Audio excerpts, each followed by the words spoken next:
So ಎಲ್ರಿಗೂ ನಮಸ್ಕಾರ. Nursing concept by Raghav ಚಾನಲ್ಗೆ ತಮ್ಮೆಲ್ಲರಿಗೂ ಸ್ವಾಗತ.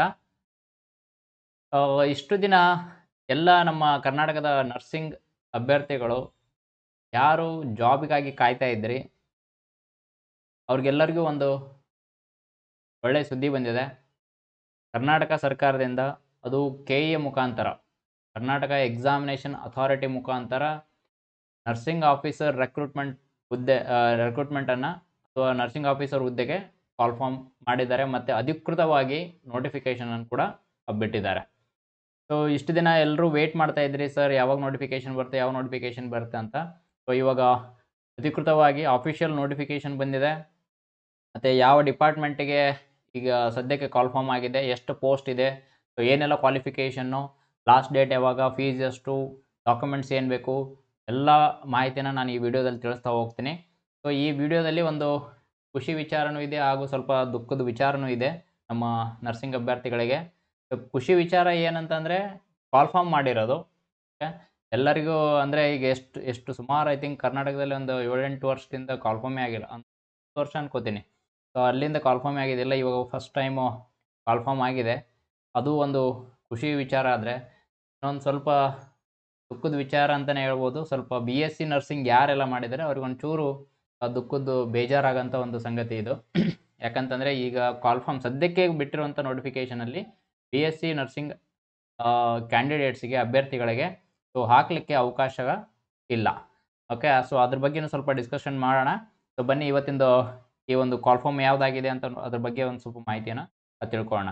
ಸೊ ಯಾರೆಲ್ಲ ಫಸ್ಟ್ ಟೈಮು ನನ್ನ ಚಾನಲ್ನ ನೋಡ್ತಾ ಇದ್ದೀರಿ, ಸಬ್ಸ್ಕ್ರೈಬ್ ಮಾಡಿ ಮತ್ತು ಬೆಲ್ ಐಕಾನ್ನ ಪ್ರೆಸ್ ಮಾಡಿ. ನಿಮಗೆ ಈ ಥರದ್ದು ಇನ್ಫಾರ್ಮೇಷನ್ನು ಮತ್ತು ನಿಮ್ಮ ಸ್ಟಡಿ ಮಾಡಲಿಕ್ಕೆ, ಕಾಂಪಿಟೇಟಿವ್ ಎಕ್ಸಾಮಿಗೆ ಸ್ಟಡಿ ಮಾಡಲಿಕ್ಕೆ ನನ್ನ ಚಾನಲ್ನ ಫಾಲೋ ಮಾಡಿ. ಸೊ ನಿಮಗೆ ಉಪಯುಕ್ತವಾದ ಮಾಹಿತಿ ನಾನು ನೀಡ್ತಾ ಹೋಗ್ತೀನಿ. ಸೊ ಬನ್ನಿ ಇವತ್ತಿಂದು ವಿಡಿಯೋ ಸ್ಟಾರ್ಟ್ ಮಾಡೋಣ. ನಾನು ಹೇಳ್ದಂಗೆ ಒಂದು ಅಧಿಕೃತವಾದ ಮಾಹಿತಿ ಬಂದಿದೆ ಕೆಇಎ ಮುಖಾಂತರ. ಓಕೆ, ಕರ್ನಾಟಕ ಎಕ್ಸಾಮಿನೇಷನ್ ಅಥಾರಿಟಿ ಅವರು ಈ ಒಂದು ನೋಟಿಫಿಕೇಷನನ್ನು ರಿಲೀಸ್ ಮಾಡಿದ್ದಾರೆ. ಸೊ ಇಲ್ಲಿ ಇದು ಯಾರಿಗೆ ಕಾಲ್ ಫಾರ್ಮ್, ಯಾವ ಡಿಪಾರ್ಟ್ಮೆಂಟಿಗೆ ಕಾಲ್ ಫಾರ್ಮ್ ಆಗಿದೆ ಅಂತಂದರೆ, ಸೊ ಕರ್ನಾಟಕ ರಾಜ್ಯ ವಿಮಾ ಯೋಜನೆ ವೈದ್ಯಕೀಯ ಸೇವೆಗಳ ಇಲಾಖೆ, ಅಂದರೆ ನಾವು ESIS ಅಂತ ಏನು ಹೇಳ್ತೀವಿ, ESIS. ಓಕೆ, ಸೊ ESIC ಅಲ್ಲ, ಅದು ESIS, employment state insurance scheme ಅಂತ ಹೇಳ್ತೀವಿ.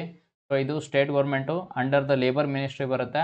ಸೊ ಆ ಒಂದು ಡಿಪಾರ್ಟ್ಮೆಂಟ್ಗಳಲ್ಲಿ ಏನು ESI ಡಿಸ್ಪೆನ್ಸರೀಸ್ ಅಂತ ನಾವೇನು ಹೇಳ್ತೀವಿ, ಸೊ ಅಲ್ಲಿ ಸ್ಟಾಫ್ ನರ್ಸ್ ಹುದ್ದೆಗಳಿಗೆ ಕಾಲ್ ಫಾರ್ಮ್ ಮಾಡಿದ್ದಾರೆ. ಸೊ ಸ್ಟಾಫ್ ನರ್ಸ್ ಹುದ್ದೆ ಒಂದೇ ಅಲ್ಲ, ಅದರ ಜೊತೆಗೆ ಫಾರ್ಮಸಿಸ್ಟ್ ಆಫೀಸರ್ ಕೂಡ ಕಾಲ್ ಫಾರ್ಮ್ ಆಗಿದೆ. ಸೊ ನಾವು ನರ್ಸಿಂಗ್ ಆಫೀಸರ್ ಬಗ್ಗೆ ಸ್ವಲ್ಪ ಜಾಸ್ತಿ ಫೋಕಸ್ ಮಾಡಿ ಈ ವಿಡಿಯೋದಲ್ಲಿ ಮಾತಾಡೋಣ. ಓಕೆ, ಸೊ ಇಲ್ಲಿ ನೋಡಿ, ನೀವು ಉಳಿಕೆ ಮೂಲ ವೃಂದ ಅಂದರೆ ಖಾಲಿ ಇರತಕ್ಕಂಥ ಹುದ್ದೆಗಳಿಗೆ ಕಾಲ್ ಫಾರ್ಮ್ ಆಗಿದೆ. ಸೊ ಇದ್ರ ಜೊತೆಗೆ ಕೆಲವೊಂದಿಷ್ಟು ಹಿಂದುಳಿದ, ಅಂದರೆ ಏನಂತಂದರೆ ಹಿಂದೆ ಅಪಾಯಿಂಟ್ಮೆಂಟ್ ಆದಾಗ ಕೆಲವೊಂದಿಷ್ಟು ಪೋಸ್ಟ್ಗಳು ರಿಮೈನಿಂಗ್ ಏನು ಉಳ್ಕೊಂಡಿದ್ದಾವೆ, ಸೊ ಅದನ್ನು ಕೂಡ ಇದರಲ್ಲಿ ಸೇರಿಸಿದ್ದಾರೆ. ಸೊ ಹೇಳ್ದಂಗೆ ಟೋಟಲ್ಲು ಫಾರ್ಮಸಿ ಆಫೀಸರ್ಗೂ ಪೋಸ್ಟು 98 ಪೋಸ್ಟ್ ಕಾಲ್ ಫಾರ್ಮ್ ಆಗಿದೆ. ಹಾಗೆ ನಮ್ಮ ನರ್ಸಿಂಗ್ ಆಫೀಸರ್ ಪೋಸ್ಟು 90 ಪೋಸ್ಟ್ಗಳು ಕಾಲ್ ಫಾರ್ಮ್ ಆಗಿದೆ. ಎಷ್ಟು ಟೋಟಲ್ 90 ಇದ್ದಾವೆ. ಅದರಲ್ಲಿ 72 ರೆಗ್ಯುಲರ್ ಪೋಸ್ಟು, 11 ಅವು ಏನಂತಂದರೆ ಹಿಂದೆ ಕೈ ತಪ್ಪಿದ, ಅಂದರೆ 371 ಅನುಷ್ಠಾನ ಮಾಡಬೇಕಾದಾಗ ಸಮ್ ಪೋಸ್ಟು ಹಂಗೆ ಉಳ್ಕೊಂಡ್ಬಿಟ್ಟಿದ್ವು, 11 ಪೋಸ್ಟ್ ಅವು. ಆಮೇಲೆ 7 ಪೋಸ್ಟ್ ಏನಂತಂದರೆ ಹಿಂದಿನ ನೇಮಕಾತಿಯಲ್ಲಿ ಭರ್ತಿ ಆಗದೆ ಹಾಗೆ ಉಳ್ಕೊಂಡಿರುತ್ತೆ. ಎಲ್ಲ ಸೇರಿಬಿಟ್ಟು ಟೋಟಲ್ಲು 90 ಪೋಸ್ಟ್ ಕಾಲ್ ಫಾರ್ಮ್ ಆಗಿದ್ದಾವೆ ESIS ಡಿಪಾರ್ಟ್ಮೆಂಟಲ್ಲಿ. ಓಕೆ, ಸೊ ಇದನ್ನು ಹೇಗೆ ಭರ್ತಿ ಮಾಡ್ತಾರೆ ಅಂತಂದರೆ ಇಲ್ಲಿ ಕ್ಲಿಯರಾಗಿ ಮೆನ್ಷನ್ ಮಾಡಿದ್ದಾರೆ ಅವರು. ನೇರ ನೇಮಕಾತಿ ಅಂದ ತಕ್ಷಣ ನಿಮ್ಮ ತಲೆಯಲ್ಲಿ ಬಂದುಬಿಡುತ್ತೆ, ಸರ್ ಪರ್ಸೆಂಟೇಜ್ ಮೇಲೆ ಸೆಲೆಕ್ಷನ್ ಆಗಿಬಿಡುತ್ತೆ ಅಂತ. ಇದು ಅಲ್ಲ. Okay, so KA through call form ಆಗಿದೆ ಅಂದರೆ ಅರ್ಥ ಏನಂತಂದರೆ ಎಕ್ಸಾಮ್ ಮುಖಾಂತರನೇ ನೀವು ಕಾಂಪಿಟೇಟಿವ್ ಎಕ್ಸಾಮ್ ಬರೀಬೇಕು, ಅದರಲ್ಲಿ ಕ್ಲಿಯರ್ ಮಾಡಿ ಅದರ ಎಲಿಜಿಬಿಲಿಟಿ ಆಗಿ ಇದು ನೀವು ಸೆಲೆಕ್ಷನ್ ಆಗಬೇಕಾಗುತ್ತೆ. ಸೊ ಅದು ಕ್ಲಿಯರಾಗಿ ಮೆನ್ಷನ್ ಮಾಡಿದ್ದಾರೆ. ನೇರ ನೇಮಕಾತಿ ಇದ್ರೂ ಸ್ಪರ್ಧಾತ್ಮಕ ಪರೀಕ್ಷೆ ಮೂಲಕ ಅರ್ಜಿ ಆಹ್ವಾನ ಮಾಡಿದ್ದಾರೆ, ಮತ್ತು ಆನ್ಲೈನ್ ಮೂಲಕನೇ ನೀವು ಅರ್ಜಿ ಹಾಕಬೇಕು. ಓಕೆ, ಆಫ್ಲೈನಲ್ಲ, ಆನ್ಲೈನೇ ಹಾಕಬೇಕು. ಮತ್ತು ನಿಮಗೆ ಈ KAದವ್ರು ನಡೆಸುವಂಥ ಕಾಂಪಿಟೇಟಿವ್ ಎಕ್ಸಾಮ್ಗೆ ನೀವು ಅಟೆಂಡ್ ಮಾಡಲೇಬೇಕಾಗತ್ತೆ. ಓಕೆ, ಸೊ ಇದು ನಿಮ್ಗೆ ತಲೆಯಲ್ಲಿ ಇರಬೇಕು. ಓಕೆ, ಎಕ್ಸಾಮ್ ಇದೆ ಇದಕ್ಕೆ, ಸುಮ್ಮನೆ ಹಂಗೆ ಡೈರೆಕ್ಟ್ ಇಲ್ಲ, ಇದಕ್ಕೆ ಎಕ್ಸಾಮ್ ಬರದೆ ಪಾಸ್ ಆಗಬೇಕು. ಸೊ ಅದು ಎಕ್ಸಾಮ್ ಬಗ್ಗೆ ಸ್ವಲ್ಪ ನೋಡ್ಕೊಂಡು ತೊಗೊಂಡು ಇನ್ಫಾರ್ಮೇಷನ್ ಏನೇನು ಅಂತೇಳಿ ಅದನ್ನು ತಿಳ್ಕೊಳ್ಳೋಣ. ಓಕೆ. ಸೊ ಇಲ್ಲಿ ಈಗ ಎಜುಕೇಷನ್ ಕ್ವಾಲಿಫಿಕೇಷನ್ ಬೇಕಾದರೆ ನಾನು ಹೇಳ್ದಂಗೆ ಸ್ವಲ್ಪ ಬಿ ಎಸ್ ಸಿ ಅವರಿಗೆ ಅಪ್ಸೆಟ್ ಆಗ್ಬೋದು, ಅವ್ರಿಗೊಂದು ಸ್ವಲ್ಪ ಬೇಜಾರಾಗ್ಬೋದು. ಯಾಕಂತಂದರೆ ಇದು ಇಲ್ಲಿ ಅವರು ನರ್ಸಿಂಗ್ ಆಫೀಸರ್ ಪೋಸ್ಟಿಗೆ ಡಿಪ್ಲೊಮಾ ಅಥವಾ ಅದೇ ಜೆ ಎನ್ ಎಮ್ ಅಷ್ಟೇ ಕ್ಯಾಂಡಿಡೇಟ್ಸನ್ನು ಕೇಳಿದ್ದಾರೆ. ಜೆ ಎನ್ ಎಮ್ ಪಾಸ್ ಆಗಿರಬೇಕು ಮತ್ತು ಕೆ ಎನ್ ಸಿಲಿ ರಿಜಿಸ್ಟ್ರೇಷನ್ ಆಗಿರಬೇಕು. ಸೊ ಅದು ಯಾಕೆ ಹಿಂಗೆ ಮಾಡಿದಾರೋ ಗೊತ್ತಿಲ್ಲ. ಯಾಕಂದರೆ ಮೋಸ್ಟ್ಲಿ ಪ್ರೀವಿಯಸ್ ರಿಕ್ರೂಟ್ಮೆಂಟ್ ರೂಲ್ಸ್ ಅಂದರೆ ಆರ್ ಆರ್ ರೂಲ್ಸ್ ಅಂತ ಏನು ಹೇಳ್ತೀವಿ ಅದು ಹಾಗೆ ಇದು ಕಾಣುತ್ತೆ. ಬಟ್ ಇವರು ಅಪ್ಡೇಟ್ ಮಾಡ್ಕೋಬೇಕಿತ್ತು. ಬಿ ಎಸ್ ಸಿ ಮಾಡಿದ್ರೆ ಎಲ್ಲಿ ಹೋಗ್ಬೇಕಾಗಿದ್ರೆ. ಸೊ ಇದನ್ನು ನೀವು ಬೇಕಿದ್ದರೆ ಒಂದು ಮಿನಿಸ್ಟ್ರಿಗೆ ಅಥವಾ E S I S director ಏನಿರ್ತಾರೆ ಅವ್ರಿಗೆ ಹೋಗ್ಬಿಟ್ಟು ಒಂದು ಅಬ್ಜೆಕ್ಷನನ್ನು ಬೇಕಿದ್ರೆ ನೀವು ಫೈಲ್ ಮಾಡಿ. ಓಕೆ. ಸೊ ಸ್ವಲ್ಪ ಇದಕ್ಕೆ ನೀವೆಲ್ಲರೂ ಏನಂತಂದರೆ ಹೋರಾಡಬೇಕಾಗತ್ತೆ B S C candidates. So ಇಲ್ಲ ಅಂತಂದರೆ ಇದು ಹೀಗೆ ಮುಂದುವರಿತಾ ಹೋಗುತ್ತೆ. ಓಕೆ. ಸೊ ಚೇಂಜಸ್ ಆಗೋದಿಲ್ಲ. ಸೊ ಅದಕ್ಕೋಸ್ಕರ ಇಲ್ಲಿ ಇನ್ನೊಂದು ಕೆ ಎದವ್ರು ಇನ್ನೊಂದು ವೇಕೆನ್ಸಿ ಪೋಸ್ಟ್ ಬಿಟ್ಟಿದ್ದಾರೆ. ಅಲ್ಲಿ ಅಂದರೆ ಕ್ರೈಸ್ ಅಂತಂದರೆ ನಿಮ್ಮದು ಕರ್ನಾಟಕ ವಸತಿ ಶಿಕ್ಷಣ ಸಂಘಗಳ ಸಂಸ್ಥೆಗಳ ಸಂಘ ಏನಿದೆ ಅಂದರೆ ರೆಸಿಡೆನ್ಷಿಯಲ್ ಸ್ಕೂಲ್ಗಳಲ್ಲಿ. ಸೊ ಅಲ್ಲಿ ಬಿ ಎಸ್ ಸಿ ಮತ್ತು ಜಿ ಎನ್ ಎಮ್ ಇಬ್ಬರಿಗೂ ಅಲೋ ಮಾಡಿದ್ದಾರೆ. ಬಟ್ ಇವರು ಇ ಎಸ್ ಐ ಎಸ್ದವರು ಏನು ಮಾಡಿದ್ದಾರೆ, ಜಿ ಎನ್ ಎಮ್ದವ್ರಿಗೆ ಮಾತ್ರ ಪರ್ಮಿಷನ್ ಕೊಟ್ಟಿದ್ದಾರೆ. ಅದು ಯಾಕೆ ಅಂತ ನಮಗೂ ಗೊತ್ತಿಲ್ಲ. ಸೊ ಇದ್ರ ಬಗ್ಗೆ ಸ್ವಲ್ಪ ಹೋರಾಡಬೇಕಾಗತ್ತೆ ಅಂತ ನನ್ನ ಒಂದು ಅನಿಸಿಕೆ. ಸೊ ಇದನ್ನು ಸ್ವಲ್ಪ ಅಬ್ಜೆಕ್ಷನ್ಸನ್ನು ಫೈಲ್ ಮಾಡಬೇಕು. ಇಲ್ಲ ಅಂತಂದರೆ ಇದು ರೂಲ್ಸ್ಗಳು ಯಾವುದೂ ಚೇಂಜ್ ಆಗೋಲ್ಲ. ಓಕೆ. ಸೊ ನಮ್ಮ ಹಕ್ಕನ್ನು ಪಡೀಲಿಕ್ಕೆ ನಾವು ಹೋರಾಡಲೇಬೇಕಾಗತ್ತೆ. ಸೊ ಯಾರೆಲ್ಲ ಇದಕ್ಕೆ ನೋಡಿ eligible B S C candidates ಸ್ವಲ್ಪ ಇದ್ರ ಬಗ್ಗೆ ಒಂಚೂರು ಗಮನ ಹರಿಸಿ ಅಟ್ಲೀಸ್ಟ್ ಮುಂದಿನ ದಿನಮಾನಗಳಲ್ಲಾದರೂ ಅವರಿಗೆ ಅವಕಾಶ ಸಿಗುವಂತಾಗಲಿ. ಯಾಕಂದ್ರೆ ತುಂಬ ದಿನ ಆದಮೇಲೆ ಕರೆದಿರ್ತಕ್ಕಂಥ ಪೋಸ್ಟ್ಗಳಿವು. ಸೊ ಇವಾಗ ಅಪ್ಲೈ ಮಾಡೋಕ್ಕೆ ಆಗಲ್ಲ ಅಂತಂದ್ರೆ ತುಂಬ ಬೇಜಾರಾಗ್ತದೆ. ಓಕೆ. ಸೊ ಏಜನ್ನು ಕೂಡ ಭಾರ ಆಗ್ತಾ ಬಂದಿರ್ತದೆ ಕೆಲವೊಬ್ಬರಿಗೆ. ಸೊ ಅಂಥವರೆಲ್ಲ ಏನು ಮಾಡಬೇಕು? ಸೊ ಅದಕ್ಕೆ ಇದನ್ನು ಸ್ವಲ್ಪ ನೋಡಿ ಏನು ಮಾಡ್ಬೋದು, ಏನು ಮಾಡೋಕ್ಕಾಗತ್ತೆ ಅಂತ ಸ್ವಲ್ಪ ಯೋಚನೆ ಮಾಡಿ. ನಾವು ಕೂಡ ಅದ್ರ ಬಗ್ಗೆ ಯೋಚನೆ ಮಾಡೋಣ. ಓಕೆ. ಸೊ ಜಿ ಎನ್ ಎಮ್ದವ್ರು ಮಾತ್ರ ಸದ್ಯಕ್ಕೆ ಎಲಿಜಿಬಲ್ಲು. ಸೊ ಇನ್ ಕೇಸ್ ಇದು ಏನಾದರೂ ಅಪ್ಡೇಟ್ ಆದರೆ ನಾನು ನಿಮಗೆ ಡೀಟೇಲ್ಸ್ನ ತಿಳಿಸ್ತೇನೆ ಮುಂದಿನ ವಿಡಿಯೋದಲ್ಲಿ. ಹಾಗೇನಾದರೂ ಅಪ್ಡೇಟ್ಸ್ ಬಂದರೆ ಇದ್ರ ಬಗ್ಗೆ ತಿಳಿಸ್ತಾ ಹೋಗ್ತೇನೆ. ಓಕೆ. ಸೊ ಬನ್ನಿ ಮತ್ತೇನೇನು ಇಂಪಾರ್ಟೆಂಟ್ ಇದೆ ಅಂತ ನೋಡೋಣ. ಓಕೆ. ಸೊ ಇನ್ನು ಏಜ್ ನೋಡೋದಾದರೆ ಜಿ ಎಮ್ ಅಂದರೆ ಜನರಲ್ ಮೆರಿಟ್ ಅವ್ರಿಗೆ 40 ಇಯರ್ಸ್ ಮ್ಯಾಕ್ಸಿಮಮ್ ಇದೆ.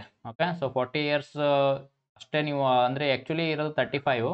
ಬಟ್ ಏನಂತಂದರೆ ಸುಮಾರು ವರ್ಷದಿಂದ ಪರ್ಫಾರ್ಮ್ ಆಗದೆ ಇರೋದ್ರಿಂದ ಒನ್ ಟೈಮ್ ರಿಲ್ಯಾಕ್ಸೇಷನ್ ಅಂತ ಹೇಳ್ಬಿಟ್ಟು ಗೌರ್ಮೆಂಟ್ 5 ವರ್ಷ ರಿಲ್ಯಾಕ್ಸೇಷನ್ ಕೊಟ್ಟಿದ್ದಾರೆ. ಸೊ ಜನರಲ್ ಮೆರಿಟ್ಗೆ ಮ್ಯಾಕ್ಸಿಮಮ್ 40 ಇಯರ್ಸ್ ಮಾಡಿದ್ದಾರೆ. ಆಮೇಲೆ 2A 2B 3A ಅಂದರೆ ಒ ಬಿ ಸಿ ಕ್ಯಾಟಗರಿಗಳಿಗೆ 43 +3 ಅಡಿಷ್ನಲ್ ಆಗುತ್ತೆ 43. ಮತ್ತು SC ST ಮತ್ತು ಕ್ಯಾಟಗರಿ 1 ಇದ್ದವ್ರಿಗೆ +5 ಅಂದರೆ ಟೋಟಲ್ಲು 45 ಇಯರ್ಸ್ವರೆಗೂ ಅವರು ಎಲಿಜಿಬಲ್ ಇದ್ದಾರೆ. ಓಕೆ. ಸೊ ಇದಿಷ್ಟು ಏಜ್ ನೋಡಿ ನಿಮ್ದು ಈ ಏಜ್ ಕ್ರೈಟೇರಿಯಲ್ಲಿ ನೀವು ಫಿಟ್ ಆಗ್ತಿದ್ರೆ ನೀವು ಅಪ್ಲಿಕೇಶನ್ ಹಾಕ್ಬೋದು.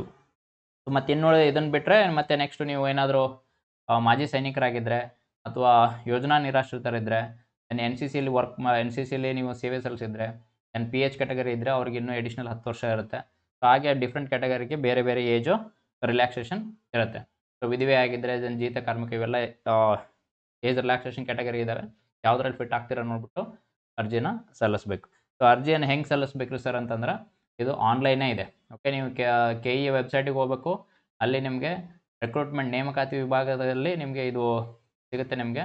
ಸೊ ಅಲ್ಲಿ ನೀವು ಡೈರೆಕ್ಟಾಗಿ ಅಪ್ಲಿಕೇಶನ್ ಆನ್ಲೈನಲ್ಲಿ ಹಾಕಬೇಕಾಗುತ್ತೆ. ಸೊ ಇನ್ನು ಡೇಟ್ಸ್ ಯಾವಾಗ sir last date starting date ಯಾವಂದರೆ ನಿನ್ನೆನೇ ಆ್ಯಕ್ಚುಲಿ ಅಪ್ಲಿಕೇಶನ್ ಸ್ಟಾರ್ಟ್ ಆಗಿಬಿಟ್ಟಿದೆ. ಸೊ 7ನೇ ತಾರೀಕಿಗೆ ಆಲ್ರೆಡಿ ಅಪ್ಲಿಕೇಶನ್ ಸ್ಟಾರ್ಟ್ ಆಗಿದೆ. ಓಕೆ. 7ನೇ ತಾರೀಕು ನಾನೇ ಒಂದಿನ ಲೇಟ್ ಆಯಿತಾ ವಿಡಿಯೋ ಮಾಡೋದು. ಸೊ 7ನೇ ತಾರೀಕು ಅಪ್ಲಿಕೇಶನ್ ಸ್ಟಾರ್ಟ್ ಆಗಿದೆ. 30ನೇ ತಾರೀಕು ಲಾಸ್ಟ್ ಡೇಟ್ ಇದೆ ಇದೇ ತಿಂಗಳು. ದೆನ್ 31ನೇ ತಾರೀಕು ನಿಮಗೆ ಫೀಸು ಅಂದರೆ ಅದೇನು ಅರ್ಜಿ ಶುಲ್ಕ ಏನು ಅವ್ರು ಇದು ಮಾಡಿದ್ದಾರೆ ಅದನ್ನು ಕಟ್ಟಲಿಕ್ಕೆ 31 ಲಾಸ್ಟ್ ಡೇಟ್ ಇದೆ. ಸೊ 30ನೇ ತಾರೀಕುವರೆಗೂ ನೀವು ಅಪ್ಲಿಕೇಶನ್ ಹಾಕಿ 31ನೇ ತಾರೀಕು ಒಳಗಡೆ ನೀವು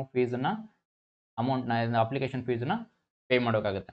ಸೊ ಅಪ್ಲಿಕೇಶನ್ ಫೀಸ್ ಪೇ ಮಾಡೋಕ್ಕೂ ಮುಂಚೆ ನಿಮ್ದು ಎಲಿಜಿಬಿಲಿಟಿ ಎಲ್ಲನೂ ಸರಿಯಾಗಿ ಡೀಟೇಲ್ಸ್ ಎಂಟ್ರಿ ಮಾಡಿದ್ದಾರೆ ಎಲ್ಲ ನೋಡಿಬಿಟ್ಟು ಫೀಸನ್ನು ಪೇ ಮಾಡಿ. ಯಾಕಂದರೆ ಒಂದು ಸಾರಿ ಫೀಸ್ ಪೇ ಮಾಡಿದರೆ ಅದನ್ನು ರೀಫಂಡ್ ಮಾಡೋದಿಲ್ಲ ಇವರು. ಓಕೆ. ಸೊ ಇಲ್ಲಿ ನಿಮಗೆ ಪ್ರೊಬೇಷನರಿ ಪೀರಿಯಡ್ ಇರುತ್ತೆ. ನೀವು ಸಪೋಸ್ ಇನ್ ಕೇಸ್ ಸೆಲೆಕ್ಷನ್ ಆದಮೇಲೆ ನಿಮಗೆ 2 ವರ್ಷ ಕಾಯಂ ಪೂರ್ವಾವಧಿ ಅಂತಂದರೆ ಪ್ರೊಬೇಷನರಿ ಪೀರಿಯಡ್ ಅಂತ ಇರುತ್ತೆ. ಸೊ ಅದು ಕಂಪಲ್ಸರಿ ಎಲ್ಲ ಗೌರ್ಮೆಂಟ್ ಎಂಪ್ಲಾಯೀಸಿಗೆ ಅದು ಇರುತ್ತೆ. ಮತ್ತು ನೀವು ಸ್ಯಾಲ್ರಿ ನೋಡೋದಾದರೆ ಇಲ್ಲಿ ವೇತನ ಶ್ರೇಣಿ ನೋಡಿರಿ 54,175 ಸ್ಟಾರ್ಟ್ ಆಗಿ 99,400ವರೆಗೂ ಇದು ಒಂದು ಪೇ ಸ್ಕೇಲ್ ಇದೆ. ಸೊ ಇನಿಷಿಯಲಿ ನನಗನ್ಸಿದ ಮಟ್ಟಿಗೆ ಎಲ್ಲ ನಿಮ್ಮದು ಅಲೋವನ್ಸಸ್ಸು ಅದು ಡಿಫ್ರೆಂಟ್ ಅಂದರೆ ಊರ ಮೇಲೆ ಡಿಪೆಂಡ್ ಆಗುತ್ತೆ. ಅಲೋವನ್ಸಸ್ಸು ಎಲ್ಲ ಸೇರಿ ಸೊ 70,000-75,000 ಆದರೂ ಮಿನಿಮಮ್ ಬರುತ್ತೆ ಅಂತ ಅನಿಸಿಕೆ. ಸೊ ಅಷ್ಟು ಬರ್ಬೋದು, ಒಂದು 70,000-75,000 ಅಂತೂ ಬರುತ್ತೆ. ಓಕೆ, ಸೊ ನರ್ಸಿಂಗ್ ಆಫೀಸರ್ದು ಅಷ್ಟು ಸ್ಕೇಲ್ ಇದೆ.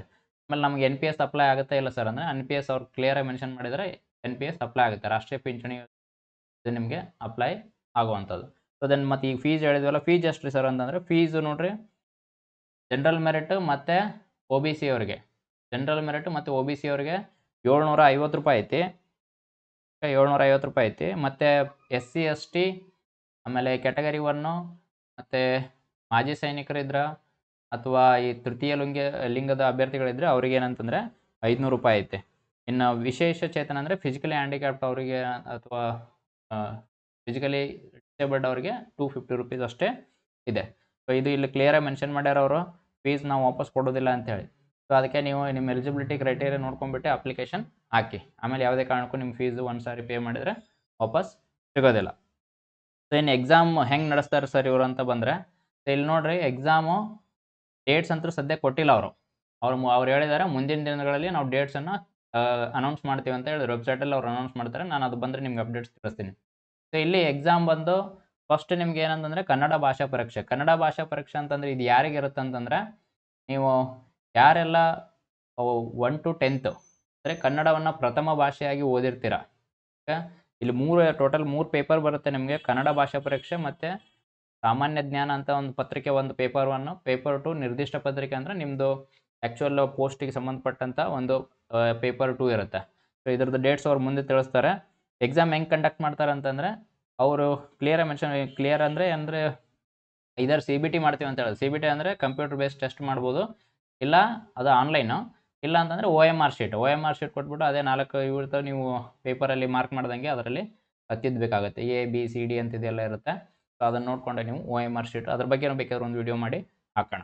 ಓಕೆ, OMR ಶೀಟ್ ಹೆಂಗಿರುತ್ತೆ, ಏನು ಫಿಲಪ್ ಮಾಡಬೇಕು ಹೇಗೆ ಅಂತ ಅದ್ರ ಬಗ್ಗೆ ಒಂದು ಡೀಟೇಲ್ ಆಗಿ ಒಂದು ವಿಡಿಯೋ ಮಾಡ್ತೀನಿ.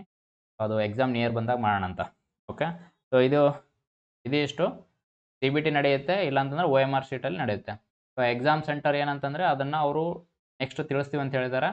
ಡೇಟ್ ಅನೌನ್ಸ್ ಆದಮೇಲೆ ಎಕ್ಸಾಮ್ ಸೆಂಟರ್ಸು ನೀವು ಅದು ID ಅಂದರೆ ನಿಮ್ದು ಏನಂದ್ರೆ ಡೌನ್ಲೋಡ್ ಮಾಡ್ಕೋಬೇಕು. ಏನೋ ನಿಮ್ಮದು ಪ್ರವೇಶ ಪತ್ರವನ್ನು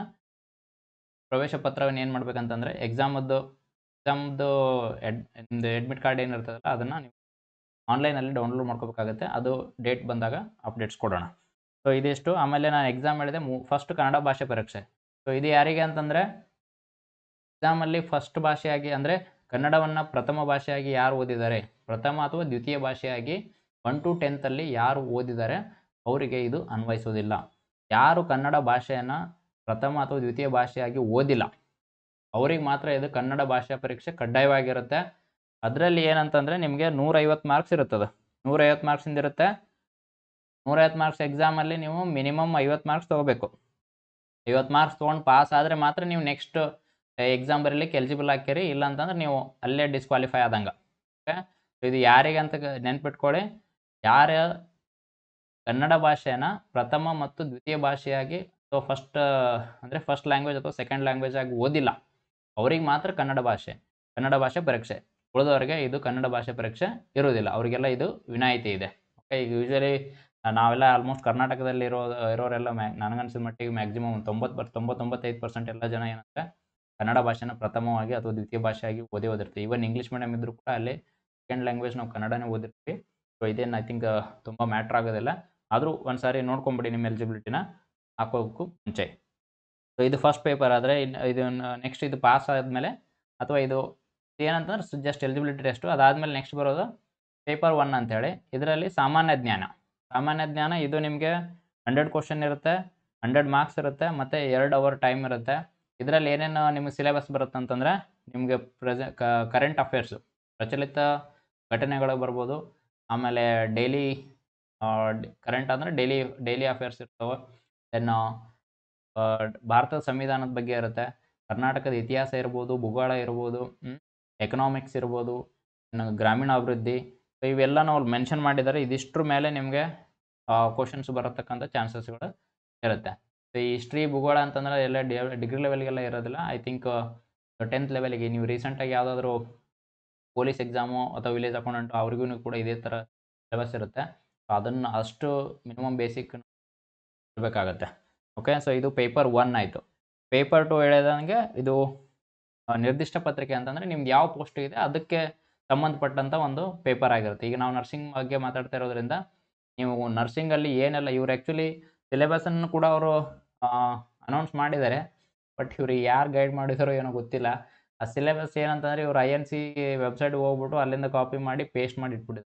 ನಿಯರ್ಲಿ ಒಂದು 100-150 ಪೇಜ್ ಬರೀ ಸಿಲೆಬಸ್ಸದ್ದು, ಅಂದರೆ ಕಾಲೇಜು ಹೆಂಗೆ ಸ್ಟಾರ್ಟ್ ಮಾಡಬೇಕು, ಏನು ಅಕಾಡೆಮಿಕ್ಸ್, ಏನು ಇನ್ಫ್ರಾಸ್ಟ್ರಕ್ಚರು, ಪ್ರಿನ್ಸಿಪಲ್ಲು ಎಷ್ಟು ಪೋಸ್ಟ್, ಎಷ್ಟು ಟ್ಯೂಟರ್ ಪೋಸ್ಟ್, ಅದು ಎಲ್ಲ ಕಂಪ್ಲೀಟ್ ಡೀಟೇಲ್ ಏನೋ ಅವ್ರು ನೋಡೇ ಇಲ್ಲ. ಅದರೊಳಗಡೆ ಏನೈತೆ ಅನ್ನೋದು ಸಹಿತ ನೋಡಿಲ್ಲ ಅನ್ಸುತ್ತೆ. ಎಲ್ಲ ಕಂಪ್ಲೀಟಾಗಿ ಅಪ್ಲೋಡ್ ಮಾಡಿಬಿಟ್ಟಿದ್ದಾರೆ. ಓಕೆ, ಸೊ ಸಿಲೆಬಸ್ ಒಟ್ಟಿನಲ್ಲಿ ಏನಂತಂದರೆ ಇಷ್ಟು ತಿಳ್ಕೊಳ್ಳಿ, ನೀವೇನು ನರ್ಸಿಂಗಲ್ಲಿ ಏನು ಓದಿದ್ದೀರ ಫಸ್ಟ್ ಇಯರಿಂದ ಲಾಸ್ಟ್ ಇಯರ್ವರೆಗೂ ಅದು ಎಲ್ಲ ಬರುತ್ತೆ. ಅದೆಲ್ಲ ಸಿಲೆಬಸ್ ಅಂತ ಅರ್ಥ ಅವ್ರ ಪ್ರಕಾರ. ಓಕೆ, ಅದೆಲ್ಲನೂ ನೀವು ಓದಬೇಕಂತ ಅರ್ಥ. ಸೊ ಇದು ನೆಕ್ಸ್ಟ್ ಏನಂತಂದ್ರೆ ಎಕ್ಸಾಮಲ್ಲಿ ಮಿನಿಮಮ್ 35% ನೀವು ಮಾರ್ಕ್ಸ್ ತಗೋಬೇಕು.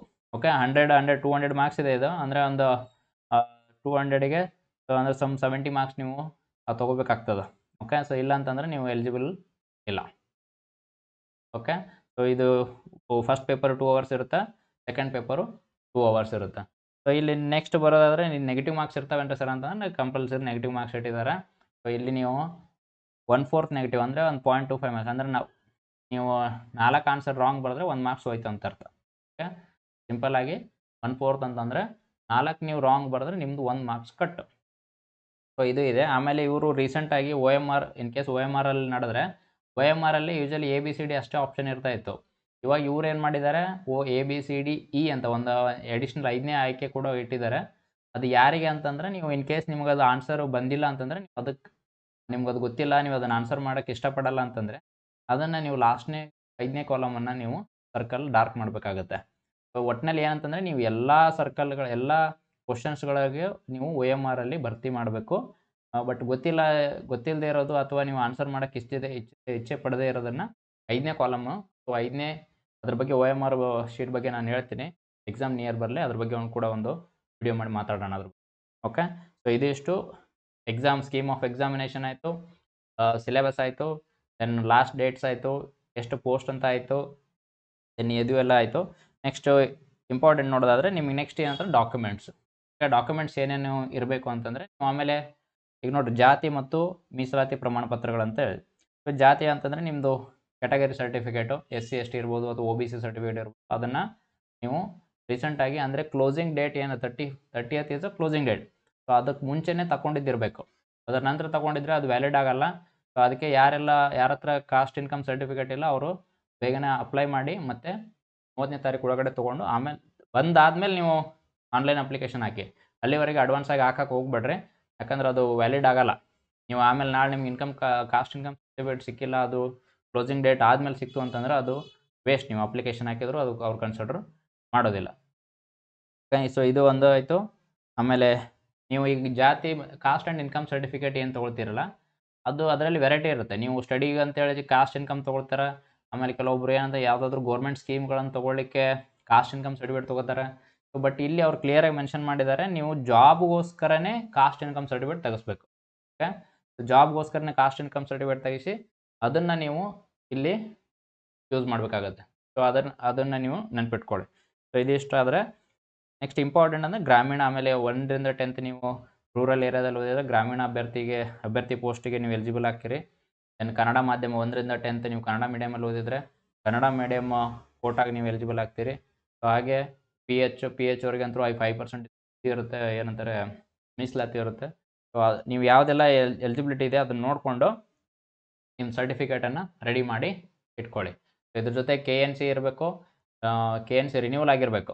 ಓಕೆ, ಡೇಟ್ ಮುಗಿದಿದ್ರೆ ನೋಡಿಬಿಟ್ಟು ರಿನ್ಯೂವಲ್ ಮಾಡ್ಕೊಳ್ಳಿ. ದೆನ್ ಎಲ್ಲ ಡಾಕ್ಯುಮೆಂಟ್ಸ್, ಒರಿಜಿನಲ್ ಡಾಕ್ಯುಮೆಂಟ್ಸ್ ಕಡೆ ಸೆಟ್ ಮಾಡಿಕೊಳ್ಳಿ. ಇವ್ರು ಇನ್ನೊಂದು ಏನು ಹೇಳ್ತಾರೆ ಅಂತಂದರೆ ಪ್ರಾಧಿಕಾರವನ್ನು ಪತ್ರ ವ್ಯವಹಾರ ಮಾಡೋದಿಲ್ಲ. ಫಸ್ಟ್ ಥಿಂಗ್ ಏನಂತಂದರೆ ನೀವು ಎನಿ ಪತ್ರ ವ್ಯವಹಾರ ಅಂತಂದರೆ ಕಮ್ಯುನಿಕೇಷನ್, ಲೆಟ್ರ್ ಬರೆಯೋದಾಗಲಿ ಅದು ಮಾಡೋದಾಗಲಿ ಅದರಿಂದ ಏನೂ ಯೂಸ್ ಆಗಲ್ಲ. ಅವ್ರು ಮಾಡೋದಿಲ್ಲ ಅಂತ ಹೇಳ್ತಾರೆ. ನೀವು ಏನಂತಂದರೆ ಇನ್ ಕೇಸ್ ಮಾಡಲೇಬೇಕಾದಂಥ ಸಂದರ್ಭದಲ್ಲಿ ಬಂತಂದರೆ ನೀವು ಆನ್ಲೈನದ್ದು ಅರ್ಜಿ ಸಂಖ್ಯೆ ಏನಿರುತ್ತೆ, ಆಮೇಲೆ ಯಾವ ಪೋಸ್ಟಿಗೆ ಅಪ್ಲೈ ಮಾಡ್ತೀವಿ ಅದನ್ನೆಲ್ಲ ಮಾಡಿಕೊಂಡು ನೀವು ಅವ್ರದ್ದು ಅಧಿಕೃತ ಎಕ್ಸ್ ಖಾತೆ ಅಲ್ಲಿ KE ಅಲ್ಲಿ ನೀವು ನೇಮಕಾತಿ ಸಂಬಂಧ ಅಲ್ಲಿ ಮಾಹಿತಿ ಪಡಿಬೋದಾಗಿದೆ. ಓಕೆ, ಸೊ ಅಲ್ಲಿ ನೀವು ನೆಕ್ಸ್ಟ್ ನೀವು ಏನಂತಂದರೆ ನೀವು ಅಪ್ಲೈ ಮಾಡಬೇಕಾದಾಗ ನಿಮ್ಮದು ಫೋಟೋ ಬೇಕಾಗುತ್ತೆ, ಆಮೇಲೆ ಸಹಿ ಬೇಕಾಗುತ್ತೆ. ಒಂದು ವೈಟ್ ಪೇಪರ್ ಮೇಲೆ ಬ್ಲ್ಯಾಕ್ ಇಂಕ್ ಪೆನ್ನಲ್ಲಿ ಒಂದು ಸೈನ್ ಮಾಡಿ ಅದನ್ನ ಇಲ್ಲಿ ಸೈಜ್ ಕೊಟ್ಟಿದ್ದಾರೆ ಅವರು 50 to 200 KB ಫೋಟೋ ಇರಬೇಕು, 50 KB ಸಿಗ್ನೇಚರ್ ಇರಬೇಕು. ಅದನ್ನು ಅಪ್ಲೋಡ್ ಮಾಡಬೇಕಾಗುತ್ತೆ. ಅಲ್ಲಿ ಬೇರೆ ಎಲ್ಲ ಡಾಕ್ಯುಮೆಂಟ್ಸ್ ಯಾವ ಬೇಕೋ ಅವನ್ನೆಲ್ಲ ನೀವು ರೆಡಿ ಮಾಡಿ ಇಟ್ಕೊಳ್ಳಿ. ಸೊ ಇದು ಆಮೇಲೆ ಆಧಾರ್ ಕಾರ್ಡ್ ಬೇಕು, SLC ಎಲ್ಲ ಆಲ್ಮೋಸ್ಟ್ ಎಲ್ಲ ಡಾಕ್ಯುಮೆಂಟ್ಸ್ ಬೇಕಾಗುತ್ತೆ ನೀವು ಅಪ್ಲೈ ಮಾಡಬೇಕಾದಾಗ. ಅದನ್ನು ನೀವು ರೆಡಿ ಮಾಡಿ ಇಟ್ಕೊಂಡು ಆಮೇಲೆ ಅಪ್ಲೈ ಮಾಡಿ. ಆಮೇಲೆ ನೀವು ಒಂದು ಸಾರಿ ಪೇಮೆಂಟ್ ಮಾಡಿರ್ತೀರಲ್ವ, ಪೇಮೆಂಟ್ ಮಾಡಿದ ಮೇಲೆ ಅದನ್ನು ಚಲನದ್ದು ಏನಂತಂದರೆ ನೀವು ಇಲ್ಲಿದು ರೆಕ್ರೂಟ್ಮೆಂಟ್ ಪ್ರೊಸೆಸ್ ಕಂಪ್ಲೀಟ್ ಆಗೋವರೆಗೂ ಅದು ನಿಮ್ಮ ಜೊತೆಗೆ ಇಟ್ಕೊಳ್ಳಿ. ಯಾಕಂದರೆ ಮುಂದೆ ಏನಾಗುತ್ತೆ, ಯಾವಾಗ ಬೇಕಾದರೂ ಅದನ್ನು ಅವ್ರು ಕೇಳ್ಬೋದು. ಡಾಕ್ಯುಮೆಂಟ್ ವೆರಿಫಿಕೇಷನ್ ಟೈಮಲ್ಲಾಗಲಿ ಅಥವಾ ಇನ್ ಬಿಟ್ವೀನ್ ಎನಿ ಕ್ವೈರೀಸ್ ಬಂದಾಗೂ ಅವ್ರು ಅದನ್ನು ಕೇಳುವಂಥ ಸಾಧ್ಯತೆ ಇರುತ್ತೆ. ಅದಕ್ಕೆ ಅದನ್ನು ನೀವು ಕಳ್ಕೊಬೇಡ್ರಿ, ಅದು ನಿಮ್ಮ ಜೊತೆಗೆ ಇಟ್ಕೊಳ್ಳಿ. ಆಮೇಲೆ ನೀವು ಮೊಬೈಲು ಮತ್ತು ಇಮೇಲ್ ಏನು ಕೊಡ್ತೀರಲ್ಲ ಅದನ್ನು ಸರಿಯಾಗಿ ಕೊಡ್ರಿ. ಓಕೆ, ನೀವು ಸಬ್ಮಿಟ್ ಮಾಡೋಕ್ಕೂ ಮುಂಚೆ ನಿಮ್ಮ ಮೊಬೈಲ್ ನಂಬರ್ನ ವೆರಿಫೈ ಮಾಡಿರಿ, ನಿಮ್ಮದು ಡೇಟ್ ಆಫ್ ಬರ್ತ್ ವೆರಿಫೈ, ಎಲ್ಲ ಡೀಟೇಲ್ಸ್ ವೆರಿಫೈ ಮಾಡಬೇಕು. ಇಮೇಲ್ನು ವೆರಿಫೈ ಮಾಡಿ. ಯಾಕಂತಂದರೆ ಇನ್ನು ಮುಂದಿನ ದಿನಮಾನಗಳಲ್ಲಿ ಹೆಂಗಿರುತ್ತೆ ಅಂತಂದರೆ ನಿಮ್ಮ ಮನೆಗೆಲ್ಲ ಲೆಟ್ರ್ ಗಿಟ್ರ್ ಎಲ್ಲ ಬರಲ್ಲ. ನಿಮಗೊಂದು ಮೆಸೇಜ್ ಬರುತ್ತೆ, ನೋಟಿಫಿಕೇಷನ್ ಬರುತ್ತೆ, ಇಲ್ಲ ಮೇಲ್ ಬರುತ್ತೆ. ಸೊ ಅದನ್ನೇ ನಿಮಗೆ ಕಮ್ಯುನಿಕೇಷನು. ನೀವೆಲ್ಲರ ನಮ್ಗೆ ಲೆಟ್ರ್ ಬರ್ತೈತಿ ನಮ್ಮ ಅಡ್ರೆಸ್ಸಿಗೆ, ಅದೆಲ್ಲ ಹೋಯ್ತೀಗ. ಸೊ ಅದಕ್ಕೆ ಏನಂತಂದರೆ ನಿಮ್ಮ ಮೊಬೈಲ್ ಸಂಖ್ಯೆ ಕರೆಕ್ಟಾಗಿ ಕೊಡ್ರಿ, ಇಮೇಲನ್ನು ಕರೆಕ್ಟಾಗಿ ಮೆನ್ಷನ್ ಮಾಡಿರಿ. Okay, so active number, active email ID ನೀವು ಕೊಡ್ರಿ. ಸೊ ಇದಿಷ್ಟು ಇಂಪಾರ್ಟೆಂಟು ಇದು ಆದರೆ. ಸೊ ನೆಕ್ಸ್ಟ್ ಇನ್ನು ಡಾಕ್ಯುಮೆಂಟ್ಸ್ ಬೇಕು ಅಂತಂದರೆ ನಿಮಗೆ ಇಲ್ಲಿ ಇವ್ರು ಕ್ಯಾಟಗರಿ ವೈಸ್ ಎಷ್ಟೆಷ್ಟು ಯಾವ್ಯಾವ ಕ್ಯಾಟಗರಿಗೆ ಎಷ್ಟೆಷ್ಟು ಪೋಸ್ಟ್ ಅಂತ ಅದನ್ನು ಕೂಡ ರೋಸ್ಟರ್ ಬಿಟ್ಟಿದ್ದಾರೆ. ಸೊ ಅದನ್ನು ನೀವು ನೋಡ್ಕೊಡ್ರಿ. ನಿಮ್ಮ ಕ್ಯಾಟಗರಿಗೆ ಎಷ್ಟೆಷ್ಟು ಪೋಸ್ಟ್ ಬರ್ತಾವೆ ಅಂತ ಅನಲೈಸ್ ಮಾಡಿ ಆಮೇಲೆ ನೀವು ಅಪ್ಲಿಕೇಶನ್ ಹಾಕಿರಿ. ಇಲ್ಲಿ ಎಲ್ಲ ಕೊಟ್ಟಿದ್ದಾರೆ, ಅದನ್ನು ನೀವು ನೋಡ್ಕೊಂಡು ಹಾಕಿ. ಆಮೇಲೆ ಇನ್ನು ಡಾಕ್ಯುಮೆಂಟ್ಸ್ ಯಾವ ಥರ ಫಾರ್ಮ್ಯಾಟ್ ಇರಬೇಕಂತ ಅದನ್ನು ಒಂದು ವೆಬ್ಸೈಟಲ್ಲಿದೆ. ಇಲ್ಲಿ ನೀವು ಈಗ ನೋಡ್ತಿರ್ಬೋದು ಸ್ಕ್ರೀನ್ ಮೇಲೆ. ಸೊ ಇದು ಏನಂತಂದ್ರೆ ನಿಮ್ಮದು SC/ST ಸೇರಿ ST ಇದು ದೆನ್ ಇದು ಕ್ಯಾಟಗರಿ 1. ಓಕೆ, ಹಾಗೆ ಇದು OBC ಸರ್ಟಿಫಿಕೇಟು. ಸೊ ಇದೇ ಫಾರ್ಮ್ಯಾಟಲ್ಲಿ ಅವರು ಎಕ್ಸ್ಪೆಕ್ಟ್ ಮಾಡ್ತಾರೆ, ಇದೇ ಫಾರ್ಮ್ಯಾಟಲ್ಲಿ ತೊಗೋಬೇಕಾಗತ್ತೆ. ಸೊ ಎಲ್ಲ ಫಾರ್ಮ್ಯಾಟು ಕೊಟ್ಟಿದ್ದಾರೆ ಅವರು. ಸೊ ಆ ಫಾರ್ಮ್ಯಾಟನ್ನು ಒಂದು ಸಾರಿ ನೋಡಿರಿ, ಅದೇ ಥರನೇ ನೀವು ಡಾಕ್ಯುಮೆಂಟ್ಸನ್ನು ರೆಡಿ ಮಾಡಿ ಇಟ್ಕೊಳ್ಳಿ. ಸೊ ಇದಿಷ್ಟು ಇವತ್ತಿಂದು ಈ ರಿಕ್ರೂಟ್ಮೆಂಟ್ ವಿಚಾರದ ಮಾಹಿತಿಯಾಗಿತ್ತು. ಸೊ ಯಾರೆಲ್ಲ ಎಲಿಜಿಬಲ್ ಇದ್ದೀರಿ ಅವರೆಲ್ಲ ಖಂಡಿತವಾಗಿ ಹಾಕಿ, ಯಾಕಂತ ಸುಮಾರು ವರ್ಷ ಆದಮೇಲೆ ಕರೆದಿದ್ದಾರೆ. ಸೊ ಸುಮಾರು 90 ಪೋಸ್ಟ್ ಇದ್ದಾವೆ. ಆಮೇಲೆ ಇದೇ ಥರ ಇನ್ನೊಂದು ಆ ಕಡೆ ಇದು ಏನಂತಂದರೆ ಇದು ರೆಗ್ಯುಲರ್ ಪೋಸ್ಟ್ಗಳಿವು. ಅಂದರೆ ಹೈದರಾಬಾದ್ ಕರ್ನಾಟಕ ಇಲ್ಲ, ಇದು ಹೈದರಾಬಾದ್ ಕರ್ನಾಟಕ ಬಿಟ್ಟು ಇಷ್ಟು ಪೋಸ್ಟ್ ಇದ್ದಾವೆ. ಸೊ ಅಲ್ಲಿ ಇನ್ನೊಂದು ಸಪ್ರೇಟ್ ನೋಟಿಫಿಕೇಷನ್ ಬಿಟ್ಟಿದ್ದಾರೆ, ಅಲ್ಲಿ ಬರೀ ಜಸ್ಟ್ ಹೈದರಾಬಾದ್ ಕರ್ನಾಟಕ ಬಿಟ್ಟಿದ್ದಾರೆ. ಅದರಲ್ಲಿ ಕೂಡ ESIS ಇದೆ. ಆಮೇಲೆ ಈ ಕರ್ನಾಟಕ ವಸತಿ ಶಿಕ್ಷಣ ರೆಸಿಡೆನ್ಷಿಯಲ್ ಸ್ಕೂಲದ್ದು ನರ್ಸಿಂಗ್ ಆಫೀಸರ್ ಪೋಸ್ಟು ಇದೆ. ಅದ್ರ ಮೇಲೆ ಒಂದು ಸಪ್ರೇಟ್ ವಿಡಿಯೋ ಮಾಡ್ತೀನಿ, ಅದನ್ನು ನೋಡಿ.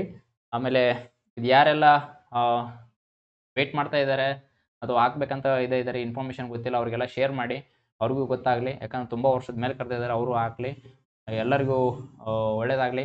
ಆಮೇಲೆ ಇದು ಎಕ್ಸಾಮ್ ಇರೋದ್ರಿಂದ ಓದೋದು ಶುರು ಮಾಡಿರಿ.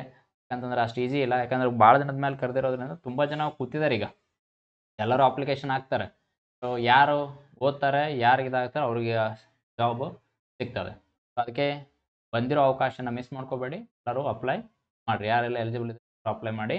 ಸೊ ಅದ್ರದ್ದು ಇನ್ನೊಂದು ಏನು ಪೋಸ್ಟ್ಗಳು ಕರೆದಿದ್ದಾರೆ BSc ಅವ್ರಿಗೆ ಎಲಿಜಿಬಿಲಿಟಿ, ಅದು ಕೂಡ ಒಂದು ಸಪ್ರೇಟ್ ವಿಡಿಯೋ ಮಾಡ್ತೀನಿ, ಅದನ್ನು ಕೂಡ ನೀವು ನೋಡಿ. ಸೊ ಯಾರೆಲ್ಲ ಇದು ಕಾಯ್ತಿದ್ದಾರೆ ಅವ್ರಿಗೆಲ್ಲ ಶೇರ್ ಮಾಡಿ.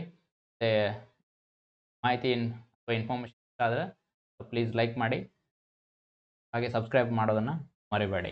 ಓಕೆ, ಸೊ ಮುಂದಿನ ವಿಡಿಯೋದಲ್ಲಿ ಮತ್ತೆ ಮುಂದಿನ ಅಪ್ಡೇಟ್ ಒಂದಿಗೆ ಮತ್ತೆ ಸಿಗೋಣ. ಸೊ ಅಲ್ಲಿವರೆಗೂ ನಮಸ್ಕಾರ.